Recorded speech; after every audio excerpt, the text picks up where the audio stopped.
Hello everyone, आज है 15 मई और आज इस वीडियो में हम बात करने जा रहे हैं इंडियन ऑयल कॉर्पोरेशन के बारे में। देखिए, 100 रुपए के आसपास ये शेयर अभी ट्रेड कर रहा है। कल हमें थोड़ी सी यहाँ पर गिरावट भी देखने को मिली है। वीडियो में हम डिस्कस करेंगे कि 100 रुपए का ये शेयर क्या वाकई में खरीदारी के लिहाज से सस्ता है कि नहीं, या फिर अब ये महंगा हो चुका है।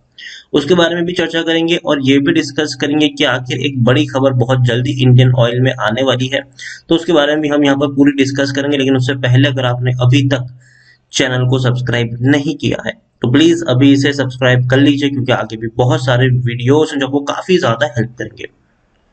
तो चलिए शुरू करते हैं। तो इंडियन ऑयल 101 रुपए का शेयर है। पिछले एक महीने में देखें तो पिछले एक महीने में इंडियन ऑयल के शेयर में 13% के आसपास की तेजी आ चुकी है। 87 रुपीज से बहुत ही कम वक्त में शेयर 103 रुपए तक पहुंचा, लेकिन उसके बाद आप देखिए लगातार यहाँ पर पिछले 2 दिनों से गिरावट का माहौल है।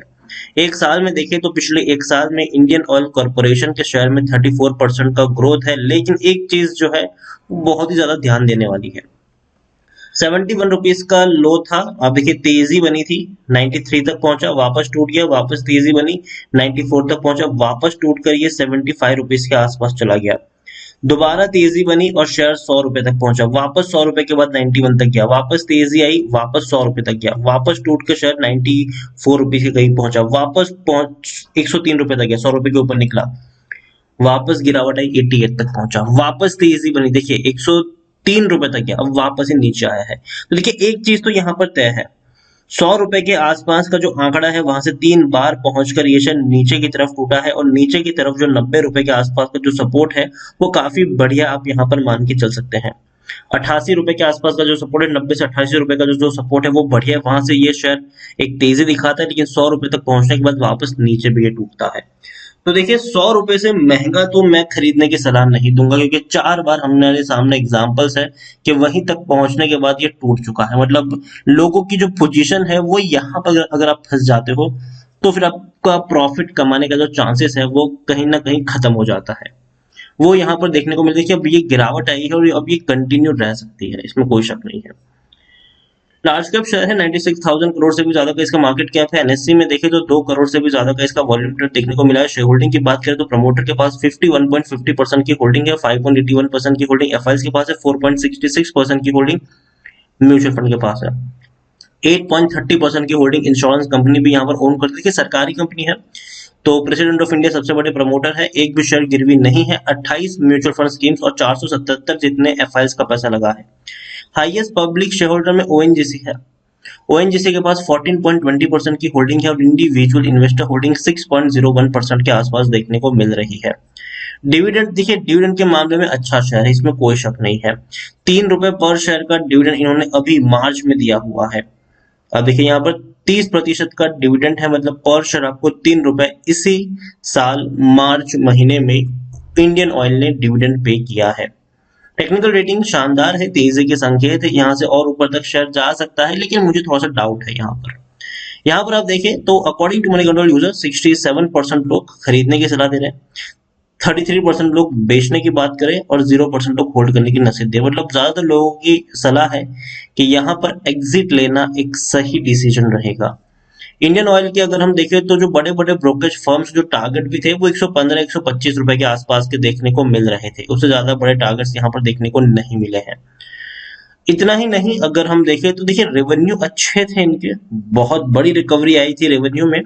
इवन पिछले 4 क्वार्टर के मुकाबले दिसंबर का जो रेवेन्यू था वो बहुत ही बड़ा था, 1,45,000 करोड़ से ज्यादा का रेवेन्यू था। प्रॉफिट्स भी अगर हम देखें तो प्रॉफिट भी इनके थोड़े से डिक्लाइनिंग मोड में थे, लेकिन फिर भी बेहतर थे। 3,826 करोड़ का मुनाफा इस कंपनी ने दिसंबर क्वार्टर में कमाया था, जो कि एक अच्छा प्रॉफिट आप कह सकते हैं।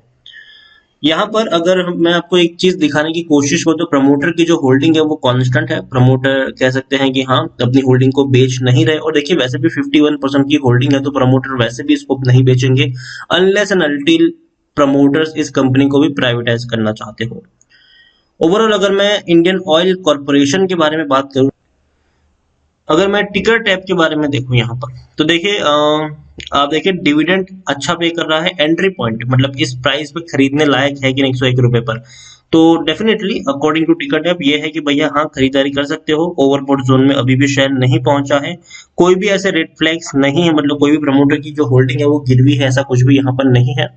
लेकिन एक चीज मैं आपको बताना यहाँ पर चाहूँ कि ये वो शेयर है जो ज्यादा वॉलेटाइल नहीं होता है, बहुत ही धीरे से ऊपर जाएगा, बहुत ही धीरे से नीचे जाएगा, और ये चीज हमें हमेशा यहाँ पर देखने को मिलती है। हमेशा ये शेयर में यही चीज देखने को मिली है कि एक पॉइंट पर पहुंचने के बाद हमेशा प्रॉफिट बुकिंग आ जाती है। जैसे कि मैंने आपको दिखाया कि 100 रुपए के आसपास अगर ये शेयर जब भी पहुंचा है, सिर्फ और सिर्फ प्रॉफिट बुकिंग आई है, और वहां से ये नीचे भी टूट गया है कई बार। आप देखिए पीछे, या अगर मैं आपको यहाँ पर समझाऊं, एक अगर थोड़ा छोटा चार्ट करूं यहाँ पर, तो आप देखिए 103 पे गया, वापस कहा 90 पे टूटा, वापस तेजी बनी 104 पे गया, वापस टूट के कहाँ आ गया 94 पे, वापस 103 पे गया, वापस कहाँ आया 88 पे, वापस पहुंचा, अब वापस नीचे की तरफ आ रहा है। और ये नीचे की तरफ थोड़ा वक्त आपको गिरावट देखने को अब मिल भी सकती है। लेकिन एक चीज है जो इस शेयर को थोड़ा सा ऊपर ड्राइव कर सकती है, और वो है इनके रिजल्ट्स। आप देखिए 19 मई को नतीजे आने वाले हैं, आज 15 मई है, 4 दिन बाद रिजल्ट आने वाले हैं, और डिविडेंड की अनाउंसमेंट भी होने वाली है। तो ओवरऑल अगर हम देखने की कोशिश करें तो ये दिन काफी अहम रहने वाला है। अगर रिजल्ट अच्छे आएंगे तेजी आएगी, अगर रिजल्ट अच्छे नहीं आएंगे तो गिरावट भी आपको देखने को मिल सकती है। और देखिए ये वो शेयर है जो 2021 में 2 बार ऑलरेडी डिविडेंड पे कर चुका है। आप देखिए 9 फरवरी को इसने 9 फरवरी 2021 को इन्होंने 75% का डिविडेंड पे किया था, मतलब पर शेयर 7.5 रुपए। मार्च में उसके अगले ही महीने इन्होंने 30% का डिविडेंड पे किया, मतलब 3 रुपए। अब वापस डिविडेंड पे करने वाला है ये मई महीने में, अगर उसकी डिविडेंड की भी अनाउंसमेंट होगी। तो भाई साहब ये वो शेयर है जो बहुत ही ज्यादा डिविडेंड पे करता है, इसमें कोई शक नहीं है। अब इसकी डिविडेंड की हिस्ट्री अगर आप देखेंगे तो सालाना ये 3 बार तो डिविडेंड पे करता ही है।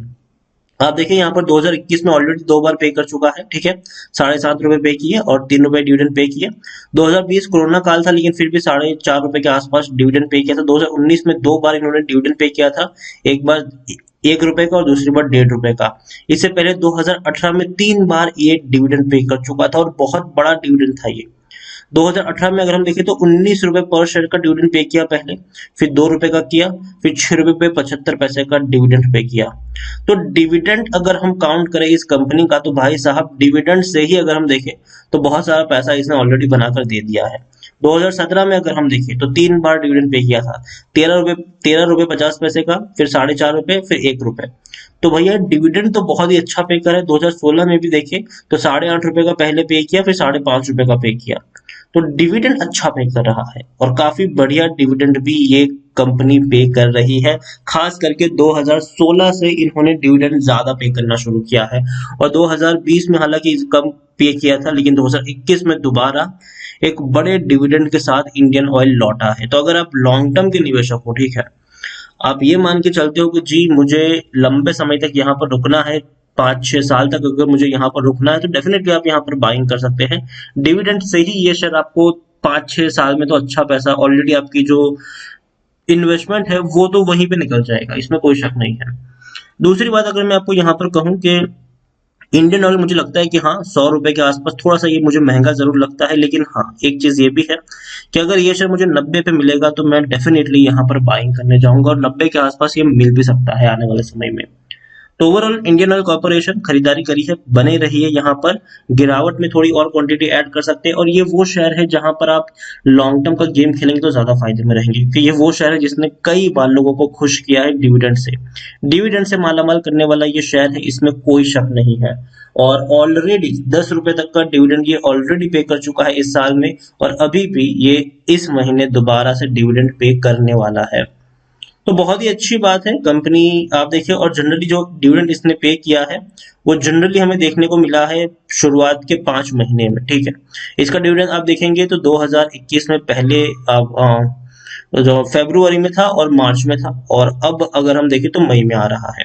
इससे पहले अगर आप देखें 2019 में, तो इसने जो डिविडेंड पे किया था वो तीसरे महीने को किया था और 5वें महीने को किया था। 2018 में इसने 3 बार पे किया था, ठीक है, एक पहले महीने को, दूसरा 5वें महीने और तीसरा 12वें महीने में। 2017 में अगर हम देखें तो पहला महीना, तीसरा महीना और 5वां महीना। तो देखिए इस बार अगर मई में ये डिविडेंड पे कर देगा तो पूरा साल फिर आपको कोई डिविडेंड यहाँ पर नहीं मिलने वाला है, ठीक है। ये चीज भी यहाँ पर आपको ध्यान रखनी होगी, क्योंकि 3 बार से ज्यादा डिविडेंड अभी तक इसने पे नहीं किया है सालाना। तो फिर सीधा अगले साल ये डिविडेंड पे करेगा। तो अगर आप चाहें तो इंडियन ऑयल अगर आप स्पेशली डिविडेंड के लिए खरीद रहे हैं तो मेरे हिसाब से आपको अभी भी खरीदारी करिए तो बने रहना चाहिए। फ्रेश बाइंग पे अगर आप करना चाहो करो, लेकिन एक चीज मैं आपको यहाँ पर कहना चाहूंगा कि 90 रुपए के आसपास अगर ये शेयर आपको मिलता है तो लॉन्ग टर्म के लिए आप इसको होल्ड करके चल सकते हैं। 5 साल में आपके जो ओरिजिनल वैल्यू है वो तो डिविडेंड से ही कवर हो जाएगी। तो वीडियो को यहीं पे एंड करूंगा। पसंद आया हो तो लाइक करें, शेयर करें। चैनल पर अगर पहली बार आए तो प्लीज सब्सक्राइब करें, और इंडियन ऑयल कॉर्पोरेशन के बारे में आप क्या सोचते हैं वो भी आप मुझे कमेंट में लिखकर बता सकते हैं। Thank you.